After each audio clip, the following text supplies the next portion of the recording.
ሰላም ጤና ይስጥልን የተከበራችሁ ተመልካቾቻችን እንደምንውላችኋል። ከብስራት ዩቲዩብ ቻናል መረጃዎቻችን አሁን ይጀምራሉ። መረጃዎቹን ያጋራዋችሁ ቤዛቤት አራጊ አብራችኋለሁኝ። የምናስቀድመው የሀገር ውስጥ ጉዳዮቻችንን ይሆናል። ለሕግ ታራሚ አደንዛዥ እጽ በላስቲክ ጠቅልሎ ጫማ ውስጥ በማድረግ ሊያስገባ የሞከረው ግለሰብ በቁጥጥር ስር ውሏል። በአርባ ምንጭ ማረሚያ ፖሊስ ተቋም ለሕግ ታራሚ አደንዛዥ እጽን ሊያስገባ የሞከረው ግለሰብ መያዙ ተገልጿል። ኤርሚያስ ባያኖ የተባለው ግለሰብ የሕግ ታራሚ ቤተሰቡን ለመጠየቅ ከአርባ ምንጭ ከተማ ተነስቶ ወደ አርባ ምንጭ ማረሚያ ፖሊስ ያቀናል።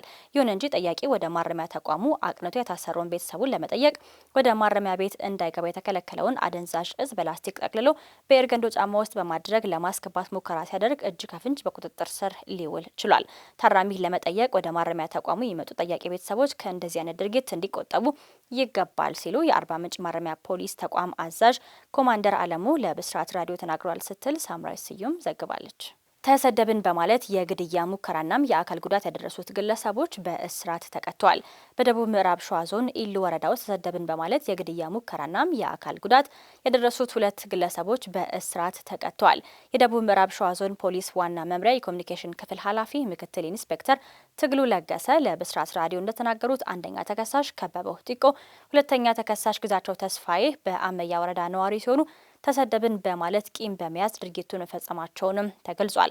ታህሳስ 4 ቀን 2018 ዓ.ም ከምሽቱ 3 ሰዓት ከ30 የህገ ወጥ የጦር መሳሪያ ታጥቀው አቶ አለሙ ዘንባባ የተባሉትን ተጎጂ የከተማ ጉለሌ ሰፈር ነዋሪን በጥይት በመምታት የግድያ ሙከራናም የአካል ጉዳት ማድረሳቸውን በማስረጃም ተረጋግጧል። አንደኛ ተከሳሽ ከበበው ጢቆ ክላሽ የጦር መሳሪያ በመታጠቅ የግል ተበዳይን ተኩሶ የመግደል ሙከራናም የአካል ጉዳት አድርሶበታል። ሁለተኛ ተከሳሽ ግዛቸው ተስፋዬ ደግሞ የግል ተበዳይን ቤት በር ሰብሮ በመግባት በታጠቀው የክላሽ ጦር መሳሪያ ሰደፍ የተለያዩ ሰውነት ክፍል ላይ ጉዳት ማድረሱን በአቃቤ ሕግ የክስ ሂደት ላይም ተገልጿል።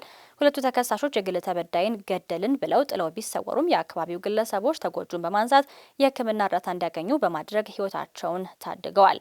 ፖሊስም የድርጊቱን አፈጻጸም ከተጎጁ ግለሰብ ቃል እንዲሁም በሕክምና በተገኘ ማስረጃ መሰረት የምርመራ መዝገቡን አጠናቆ ለአቃቤ ሕግ ልኳል። አቃቤ ሕግም ከፖሊስ የቀረበውን የምርመራ መዝገብ ተመልክቶ ታስቦ የሚፈጸም ከባድ የአካል ማጉደል ወንጀልና የመግደል ሙከራ ክስ መስርቷል። ክሱን የተመለከተው የደቡብ ምዕራብ ሸዋ ዞን ከፍተኛ ፍርድ ቤት ሰሞኑን በዋለው ችሎት አንደኛ ተከሳሽ ከበበው ጢቆ በ11 ዓመት ከ3 ወር እስራት፣ ሁለተኛ ተከሳሽ ግዛቸው ተስፋዬ በ3 ዓመት ከ3 ወር እስራት እንዲቀጡ የወሰነባቸው መሆኑን ምክትል ኢንስፔክተር ትግሉ ለገሰ ጨምረው ለብስራት ራዲዮ ተናግረዋል ስትል ኤደን ሽመልስ ዘግባለች። የተከበራችሁ ተመልካቾቻችን ወደ ባህር ማዶ መረጃችን ስንሻገር የኢራን እግር ኳስ ፌዴሬሽን የዓለም ዋንጫ ጨዋታዎችን በሜክሲኮ ማድረግ እንደሚፈልግ አስታወቀ። የኢራን እግር ኳስ ፌዴሬሽን ለደህንነት ሲባል የኢራን የዓለም ዋንጫ ጨዋታዎችን ወደ ሜክሲኮ ለማዘዋወር ከፊፋ ጋር ድርድር ላይ ነኝ ሲል አስታውቋል። የኢራን እግር ኳስ ፌዴሬሽን ፕሬዝዳንት ሙህዲ ታጅ በኤክስ ላይ ባወጡት መግለጫ ትራምፕ የኢራን ብሔራዊ ቡድንን ይህንን ደህንነት ለማረጋገጥ እንደማይችሉ በግልጽ በመናገር ወደ አሜሪካ አንሄድም ሲሉም ተናግሯል። አክለውም በአሁኑ ጊዜ በሜክሲኮ የዓለም ዋንጫ የኢራን ጨዋታዎችን ለማድረግ ከፊፋ ጋር እየተደራደረም ነው ሲሉም ተደምጧል። ባለፈው ሳምንት የኢራን ስፖርት ሚኒስትር ዩናይትድ ስቴትስ ከእስራኤል ጋር በኢራን ላይ የአየር ድብደባን ከከፈተች በኋላ የኢራን ተጫዋቾች ወደ ውድድሩ ላይ መሳተፍ እንደማይችሉ መናገራቸው ይታወሳል። በዩናይትድ ስቴትስ ፕሬዝዳንት ዶናልድ ትራምፕ የኢራንን ብሔራዊ ቡድን በዓለም ዋንጫው ላይ እንኳን ደህና መጣችሁ ብለው እንደሚቀበሉ ቢናገሩም እዚያ መገኘታቸው ለራሳቸው ሕይወትና ደህንነት ተገቢ ነው ብለው እንደማያምኑ አክለዋል። የኢራን ቡድን ሁለት የምድብ ጨዋታዎችን በሎስ አንጀለስና በአንዱ በሲያትል ለማድረግ መርሃ ግብርም ተይዞለታል። የተከበራችሁ ተመልካቾቻችን አሁን አጫጭር መረጃዎችን እንደሚከተለው እናስታውቃችኋለን። የእስራኤል መከላከያ ሚኒስትር እስራኤል ካትዝ የኢራኑ የደህንነት ኃላፊ አሊ ላሪጃኒ መገደላቸውን ተናግረዋል። በግድያው ዙሪያም ከኢራን እስካሁን የተሰጠ አስተያየት ግን የለም። በጦርነቱ ለሁለተኛ ጊዜ በደረሰው ጥቃት ድሮኖችና ሮኬቶች በኢራቅ ዋና ከተማ ባግዳድ የሚገኘውን የአሜሪካን ኤምባሲ መጥተዋል። ዶናልድ ትራምፕም አሁንም ሌሎችም ሀገራት በተለይም የኔቶ አጋሮች የሆርሙዝ የባህር ዳርቻ ቁልፍ ነዳጅ ማጓጓዣ መንገድ ደህንነት እንዲያግዙም ጥሪ ማቅረባቸውንም ቀጥለዋል።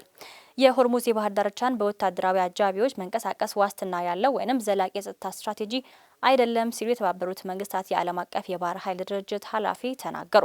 አንድ የፓኪስታን ዜጋ በአቡዳቢ በሚሳይል ፍርስራሽ መገደሉን የመንግስት ባለስልጣናት ያስታወቁ ሲሆን አሁን ኤምሬትስ የኢራን ጥቃት ሰለባ ሆና ቀጥላለች። ክስተቱ ያጋጠመው ከኢራን የተወነጨፈ ባሊስቲክ ሚሳይል በአየር መከላከያ ዘዴዎችም ከተጠለፈ በኋላ መሆኑም ተገልጿል። የእስራኤል ጦር ሰኞ ምሽት በፈጸመው ጥቃት የኢራን አብዮታዊ ዘብ ጦር አዛዥ ጎላም ሬዛ ሱሌይማን መግደሉን አስታውቋል። የሱሌማን ግድያ ለኢራን ትዕዛዝ እናም ቁጥጥር መዋቅሮች ትልቅ ጉዳት ነው ያለው የእስራኤል ጦር በኢራን የጦር አዛዦች ላይ የሚወሰደውን ያህል እርምጃ እንደሚቀጥል ቃል ገብቷል። በጉዳዩ ላይ ከኢራን እስካሁን የተሰጠ ግን አስተያየት የለም። የሳውዲ አረቢያ መከላከያ ሚኒስቴር በምስራቃዊ የሀገሪቱ ግዛት ተጨማሪ 3 ሰው አልባ አውሮፕላኖችን ማክሸፉን ያስታወቀ ሲሆን ዛሬ ማለዳ ብቻ ከ12 በላይ ሰው አልባ አውሮፕላኖችን መጥቶ መጣሉንም ይፋ አድርጓል። በአሜሪካ እስራኤልና ኢራን መካከል ያለው ግጭትን በቀጠለበት በዚህ ወቅት የብሪቲሽ አየር መንገድ እስከ ሰኔ ወር ድረስ በአንዳንድ የመካከለኛው ምስራቅ ሀገራት የበረራ መስመሮችን ሰርዟል። ወደ ኦማን፣ ባህሬን፣ ዱባይና ቴልአቪቭ የሚደረጉ በረራዎችን እስከ ግንቦት ማብቂያ ድረስ ለጊዜውም ተሰርዟል። የዱሃ በረራዎችም ደግሞ እስከ ሚያዝያ 30 ድረስም ተቋርጧል። የእስራኤል የጤና ሚኒስቴር ጦርነቱ ከጀመረበት ጊዜ አንስቶ 3530 ሰዎች ቆስለው ወደ ሆስፒታል መግባታቸውን ገልጿል። በአሁኑ ወቅትም 86 ሰዎች ሆስፒታል ተኝተው የሚገኙ ሲሆን 8 ህሙማንም በከባድ ሁኔታ ላይ እንደሚገኙ ሚኒስትሩ ገልጿል። በመጨረሻም በኢራን 10 የውጭ ዜጎች በአብዮታዊ ዘብ ተይዘው ሚስጥራዊነት ባላቸው ጣቢያዎች ላይ መረጃ በመሰብሰብና በኢራን ሰሜናዊ ምስራቅ ውስጥ በመሰለል ተጠርጥረው በቁጥጥር ስር መዋላቸውን የታስኒም የዜና ወኪል ዘግቧል። የተከበራችሁ ተመልካቾቻችን ከብስራት ዩቲዩብ መረጃዎቻችን እነኚህ ነበሩ። መረጃዎችን እያጋራኋችሁ ቤዛቤት አራጌ አብሬያችሁ ቆየሁኝ። ፈጣን መረጃዎችን ለማግኘት የብስራት የዩቲዩብ ገጽን ላይክ፣ ሼር እንዲሁም ሰብስክራይብ ማድረግ እንዳይረሳ። መልካም ውሎ